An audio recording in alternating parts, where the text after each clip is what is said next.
Psoriasis is a clinical diagnosis, and it really requires that expertise of looking at the skin and saying, okay, this really fits for psoriasis.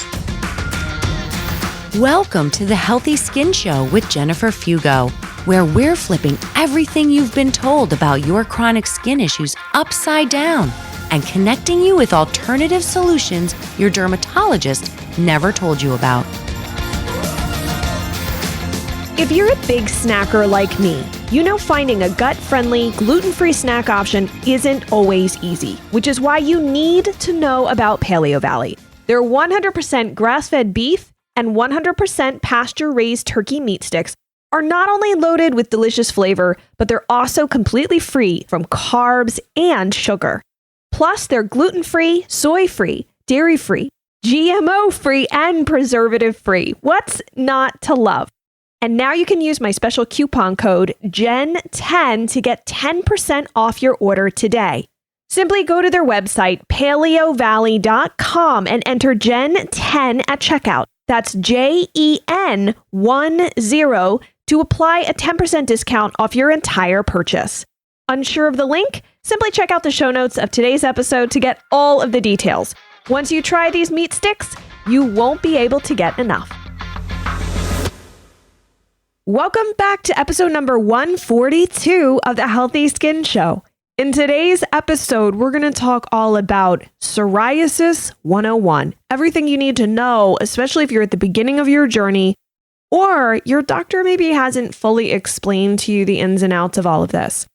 I've got one of my favorite guests back with me who really does a great job of explaining things and breaking things down so that you, at the level of the patient, the person who's really living this journey, can understand everything that we're talking about. And that is so important. It's always important to me that nothing is discussed over your head, especially when it's complex, that it's broken down so that you can understand it, because ultimately that allows you a seat at the table to better discuss your health as well as your health options with your practitioner and physician team. Without further ado, I'd like to jump into my conversation today with Dr. Raja Sivamani. You may remember he's been a guest on the show before, and he's a board-certified dermatologist practicing at Pacific Skin Institute. He is an adjunct associate professor of clinical dermatology at the University of California, Davis, and director of clinical research and the clinical trials unit. He is also an adjunct assistant professor in the Department of Biologic Sciences at California State University, Sacramento. He engages in clinical practice as well as both clinical and translational research that integrates bioengineering, nutrition, plant science, cosmetics, and skin biology. With training in both allopathic and Ayurvedic medicine, he takes a more holistic approach to his patients and in his research. Thank you so much, Dr. Sivamani, for joining us back on the show, and especially because you wanted to talk today about psoriasis, which I really appreciate because I have had a little bit of trouble getting people on the show to talk about psoriasis. And I think part of it is that a lot of people feel like psoriasis is frustrating to get results with. So my thought was that maybe you could talk about how there are different forms of psoriasis. Like, what is psoriasis? What is psoriatic arthritis? And then there are other forms of psoriasis. So maybe we could start with a good general overview of this condition. Yeah, it's always a pleasure to be on with you, Jennifer. I love your podcast. I think you're doing a great job of getting the word out there. My thoughts around psoriasis is that psoriasis is a chronic condition, and it's a challenging condition. It has so many variations on how it shows up on the body. And it can be so debilitating to someone because the psoriasis can be widespread, affects very cosmetically sensitive areas like the arms and the legs. But people don't realize that it also affects other areas that we can talk about that can actually take away your ability to interact socially and can really affect confidence. So, maybe part of the reason people aren't talking about it is it is such a devastating condition, but we have great treatments for it and great approaches now. is it possible for someone to start off, is it that they start off with psoriasis and then could possibly transition to psoriatic arthritis? Or could you literally just start with psoriatic arthritis and then transition, or like kind of like all of a sudden psoriasis emerges? Like, what's the deal with those two issues? This is such an important question because there is no set rule on how things have to happen. Psoriasis, just as an overview, it's a chronic inflammatory condition and it's considered auto-inflammatory. Some people think it might be autoimmune, but we haven't figured out what the autoimmune target is. We have a target and we say, okay, so this is what is the cause, or this is the reason that it's developing, because there's a certain maybe factor in the body that the body is attacking itself against. But that's not what happens. We don't know exactly what it is, but we do know that there's a subset of the immune system known as the Th17 cells, and there's a whole pathway of the immune system that is in overdrive. So we know it's an auto-inflammatory condition. Now, to go back to your question about, do you need to have the skin come first or the joints come first? Psoriasis is one of those conditions where it could go in either direction. It's easier for us to wrap our head around psoriasis when we see it on the skin, because that's what we're used to seeing. We're used to hearing about and visualizing what psoriasis looks like on the skin. But it is not only because it's a chronic inflammatory condition, there's also an inflammatory component in the joints. And you can definitely get the arthritis first. And that can be very challenging, because when you first get the arthritis, it can have a very mixed picture where you're not sure, is this really psoriasis, or is this another autoimmune or auto-inflammatory joint problem, or what's going on? Now, many times you clinch the diagnosis when the psoriasis comes to the surface on the skin. But yeah, you can go in either direction. You can either have psoriasis on the skin first and then extend to the joints, or you could have it in the joints first and then extend to the skin. And sometimes you get psoriasis in the skin and you don't ever end up developing anything in the joints. So there's not a one rule that fits all, so to speak. And if we were to go back to then just psoriasis in and of itself, there are different forms of psoriasis. Can you tell us what are like the major buckets of those forms are? And is there some real difference between them that you feel is clinically significant? Yes, absolutely. So there are several forms of psoriasis. The most common form is known as plaque psoriasis, and that's where you get what are known as big plaques, basically these big red, scaly, in many cases very thick plaques that develop on the body. They tend to occur on the outside of the arms, along the elbows, the knees, but they can go anywhere on the back, chest. It tends to not affect the face central so much, maybe along the hairline, definitely gets into the scalp. So that's plaque psoriasis. And another variation of psoriasis can be guttate psoriasis, which is a slightly different variation. Guttate just means small drops. And so what you can get is, instead of these huge plaques, you'll get these small little drops of scaly, what we call patches or papules, where you just get a bunch of these all over. Now, that's a unique form of psoriasis. We think in most cases, if someone's been exposed to strep throat, we think that the immune system comes in, it reacts to the strep throat. In many cases, they get treated with antibiotics, which is obviously actually very important when you're treating strep throat. For many reasons, but the immune system reacts to the strep throat. And then in people that have a certain predisposition, not everyone, but in people that have the immune system that's primed to predispose them, that same immune response to the strep throat can then react and become guttate psoriasis. Now, one of the interesting things about guttate psoriasis is that it responds really well to what's known as phototherapy, light therapy, where you can use a medical grade light box. And it tends to occur a lot in younger folks, like teenagers and 20s. But so yeah, plaque psoriasis, guttate psoriasis. There are several other variations, so I'll just go through them just pretty quickly. Another one is inverse psoriasis. Inverse psoriasis means that it affects the areas that are in the skin folds. So the armpits, the groin area. Sometimes if there's a neck fold that's occluded a lot, or if people are a little bit bigger and they have the stomach that's kind of folding over the very lower part of their abdomen, then you can get some in there. And sometimes along the creases of the knees. So that's another one. And again, these aren't mutually exclusive. Someone can have plaque psoriasis and inverse psoriasis. And then another factor is pustular psoriasis, where you can get these pus bumps that are all over the body. That can sometimes happen. Nail psoriasis, you can have involvement of the nails, which can be debilitating if your nails aren't as strong. And you can imagine these are nails for a lot of things. We take it for granted. And then, not that it's a specific variant, but genital psoriasis. A lot of people don't realize when someone comes in with psoriasis, it's really important to ask them about their sexual history. And it's really important that like as physicians, talk to them about, well, does it involve their genitals? Because that can be very socially debilitating. And it's so empowering for a patient to hear that you care about that aspect, because you can treat it, but you would never know. And sometimes patients are too embarrassed to show even the physician when they come in. So it's important to ask. So that's not an exhaustive list, but I just wanted to give a flavor of the different kinds of psoriasis that are out there and why it's so important to get that diagnosis right.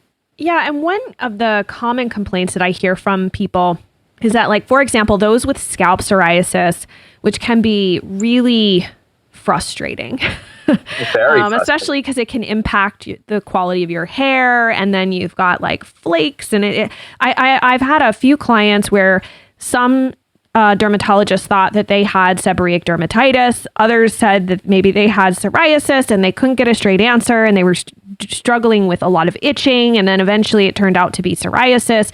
Is there anything specific or any thoughts you have on psoriasis when it ends up on the scalp? Scalp psoriasis is a challenge. And if you only have scalp involvement, that's where it becomes a challenge to say that it's psoriasis, because there are variants of seborrheic dermatitis that can be very severe, that can also scale a lot. There's actually an in-between diagnosis, Jennifer, called psoriasis, where it's very thick, it's way too thick to be seborrheic dermatitis, but you don't see the psoriasis anywhere else on their body. So the notion of this diagnosis called psoriasis is the fact that it is very thick, looks very akin to psoriasis, just on the scalp. Now, regardless, the treatments are so important, like you say. I mean, people can't wear certain clothing colors. It's constantly itching. Different climates flare it. But when it comes to that diagnosis, sometimes it's not a straight, hard and fast diagnosis. If you have psoriasis everywhere else, then it's easy to say, okay, this is scalp psoriasis. But sometimes there becomes this in-between land, depending on how thick the scale is, how widespread it is. Sometimes a diagnosis can float between, not usually seborrheic dermatitis, but between psoriasis and psoriasis. But it's definitely important to have someone take a really good look. And also when it comes to treatment, you can't use ointments. I've seen some patients been given ointments before, and like, how are you going to get that in unless you're bald? You know, that's true. not. Yeah, that's got to be a really difficult. I mean, I just know from clients, I mean, what has usually been one of the biggest complaint areas is the scalp and the frustration in trying to alleviate the itching and the lesions that they have. And, you know, it's interesting too, a lot of times people don't realize that there's other connections in the body when it comes to psoriasis, because it's not just a skin problem. At least from everything I've read, I'm like, oh my gosh, it's connected to this and this and this. And a lot of times people aren't fully aware of that. So I thought you'd be a great person to ask this. What other areas of the body, if you have a diagnosis of psoriasis, what other areas of the body do you need to be considering that either maybe there's connections in causing flares, or maybe, you know, it kind of moves back and forth. One impacts the other and the other impacts the psoriasis. And so it's sort of this vicious cycle that you get into. So I think getting that diagnosis right is so important. And here's why. Psoriasis can have many mimickers. And one of the mimickers, and when I say mimickers, you can easily get a misdiagnosis if you're not in the right setting to get that diagnosis correct out of the gate, is a condition called nummular dermatitis. And that can look like psoriasis because it's round and it shows up on the body. And then there are other conditions that could be a bit more chronic and have a different take to them that can also look like psoriasis. So I think it's really important to make sure you see someone that's just used to. So I would highly recommend making sure you get the diagnosis right by a dermatologist. I love integrative care, but I think just making sure you go and see someone that's a dermatologist to get that diagnosis right. And here's why. If it is psoriasis, like you said, it has other implications for the rest of the body, because psoriasis in and of itself is not just a skin condition. It is an inflammation that goes through the entire body. The joints get affected. And you can have really bad joint psoriatic arthritis to the point where you can get mutilated joints if it's not treated well and treated appropriately or treated quickly. And so that needs to be addressed. And then the cardiovascular risk that is associated with someone that has psoriasis is a real one.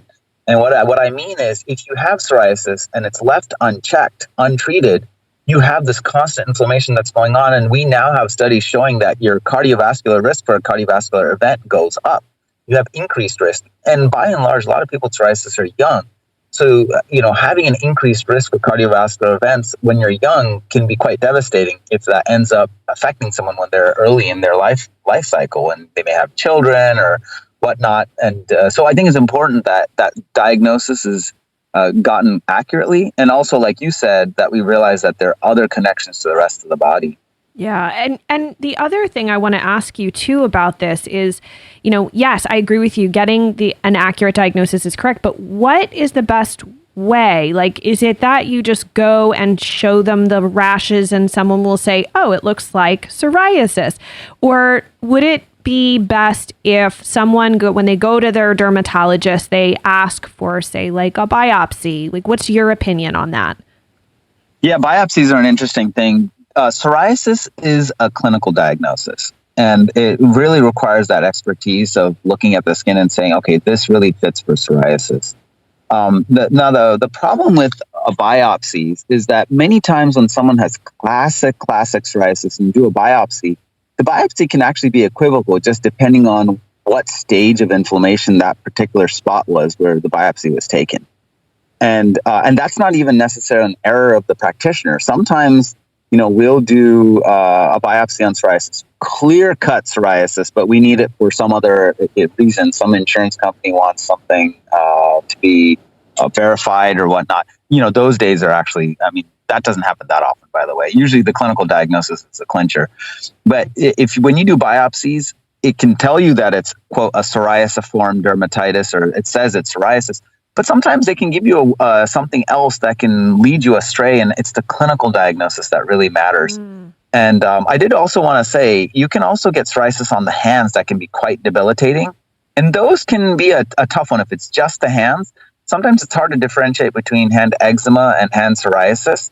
But luckily, some of the treatments cross over to be similar between the two. But a biopsy is not the end-all, be-all way of diagnosing psoriasis. It's the clinical exam. So you do have to show someone, and they do have to look at your skin entirely. And actually, let's kind of circle back because I want to touch on the liver connection with psoriasis. I think that is so important because our liver does so many critical things to help support proper health in the body. Can you talk a little bit about what happens or what can happen when you have psoriasis and you just go, well, I'm just going to manage it, and you're not really paying attention to the rest of the body. You're not maybe going in regularly to get, comprehensive metabolic panels or looking at other liver markers. Like, what could happen to your liver?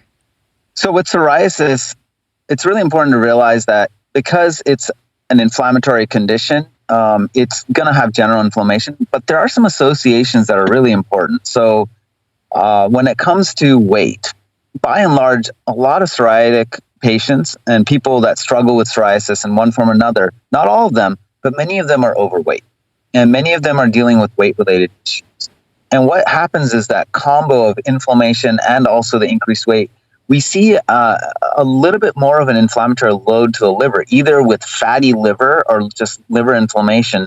There is low-grade liver inflammation that is present not on all patients with psoriasis, but with a lot of people with psoriasis, you do see this increased inflammation of the liver. Now, it's interesting, if you go to other traditions like Ayurvedic medicine, we talk about the three doshas, just really briefly, Vata, Pitta, Kapha. Psoriasis is a condition that's very heavily imbalanced in the Pitta dosha. And Pitta is a representation of a lot of inflammation, and its house organ is the liver. And you'll see this in other traditions where treating psoriasis includes some form of liver support, or at least getting people to think about losing weight to lessen the burden on the liver. That is one of the most interesting things. You had mentioned to me before we started talking that there's you found some interesting research about the connection between weight loss and psoriasis?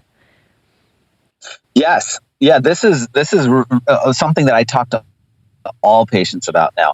So there was a meta-analysis, and what a meta-analysis is basically, you take several clinical studies and you put it all together and you combine the statistics in a very structured way, so that you can now, just instead of looking at one study, you can look at a group of studies and come up with an overall conclusion.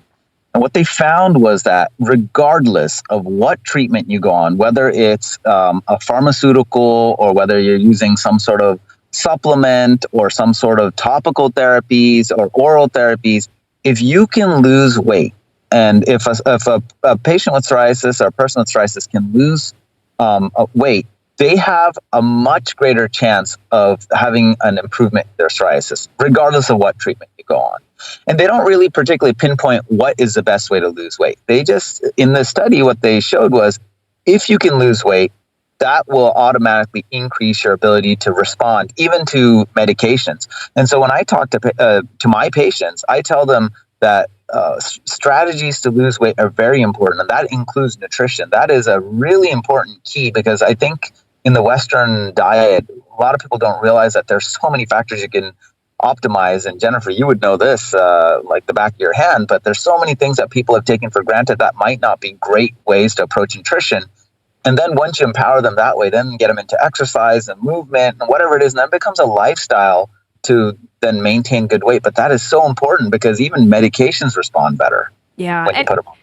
And do you, out of curiosity, do you look at liver values for your patients, or do you feel like, I think, because that's always a question, is where do you go to get all of this care? And obviously we want to build a team, but what do you recommend? Does a dermatologist run some of these tests to make sure the liver is doing okay? Or do you usually send them back to a primary care doctor? Or do they go to see an endocrinologist? Who would oversee that to make sure that if, say, they did have some sort of fatty liver issue going on, or we're just trying to get a baseline, where do you start with that?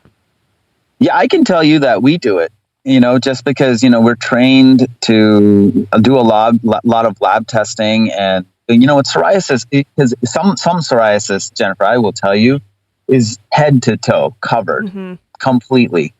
But I do want to tell you a separate story with psoriasis. I think that would be really important. But before we jump into that and digress, yes, we do the testing. I mean, I do the testing, because many cases, if someone with psoriasis is coming and sitting in front of me, they may already have issues with metabolic issues. So their primary care's already checked some of their blood, and in which case we go ahead and take a look at it. But if not, then I do check their liver tests, especially if I'm thinking about maybe some medication in the future, or talking about diet. And they ask me, hey, doc, how's my lipid panel looking, and this, and that. If it's not in there, I actually take primary responsibility as a dermatologist that's taking care of them for psoriasis, which we know is a metabolic disease, to then check that stuff.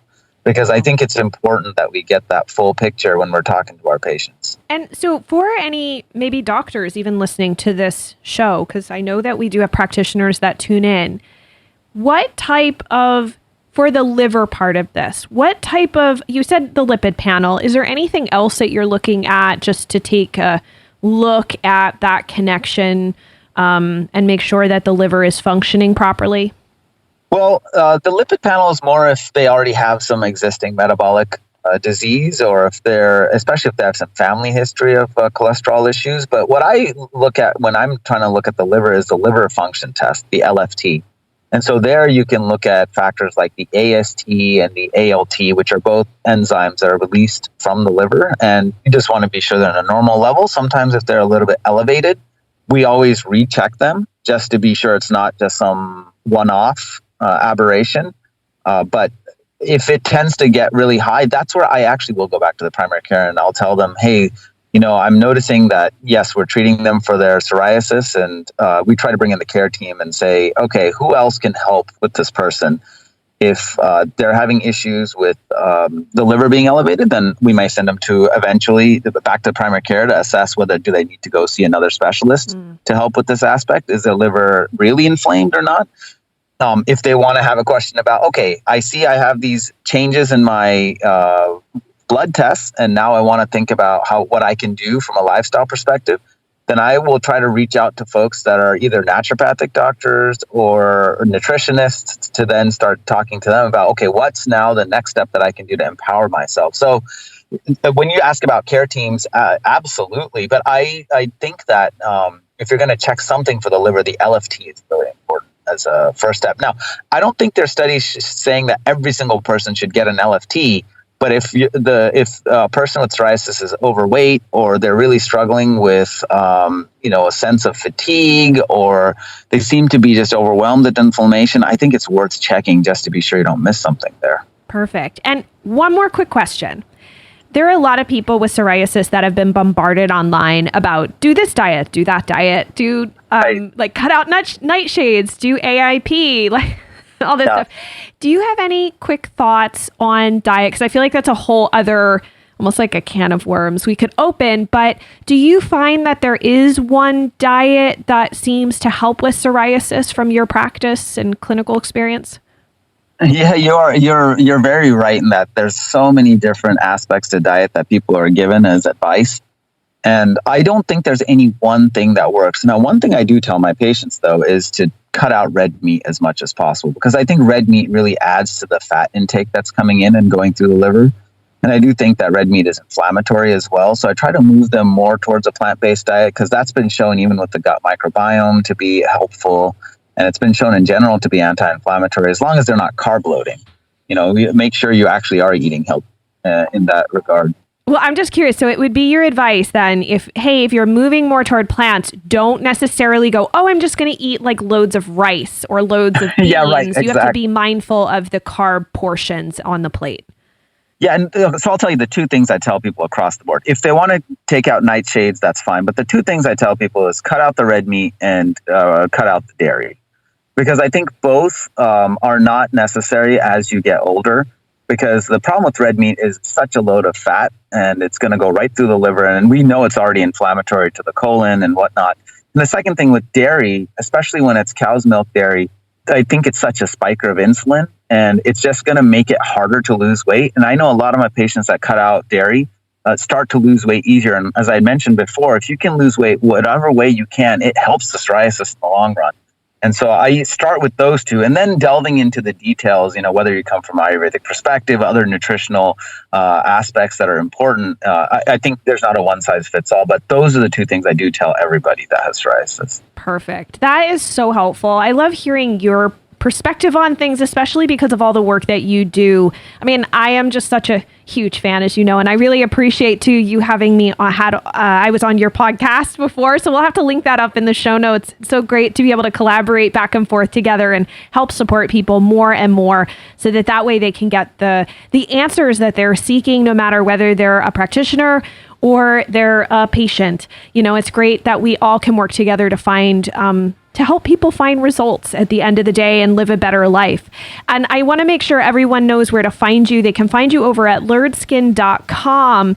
And you also have an incredible platform to help practitioners, specifically doctors, but other practitioners can also take some of the coursework that you have, which is truly amazing, because it's all about integrative dermatology, and you've got a great integrative dermatology symposium once a year. Do you want to just say anything about that? Yeah, this is definitely one of the passion projects that we've been working on. So as you mentioned, LearnSkin.com, we have the LearnSkin podcast. And as part of LearnSkin, the whole goal is that we get an integrative conversation around not just dermatology, but health in general. But our focus is dermatology. But when you do anything integrative, it becomes beyond any one organ. We do run the Integrative Dermatology Symposium. And I do want to just also talk about the new and greatest thing that we're doing, which is the Integrative Dermatology Certificate Program. Right now, we have it open for practitioners that are really focused in on dermatology, dermatologists, but we are going to open it up.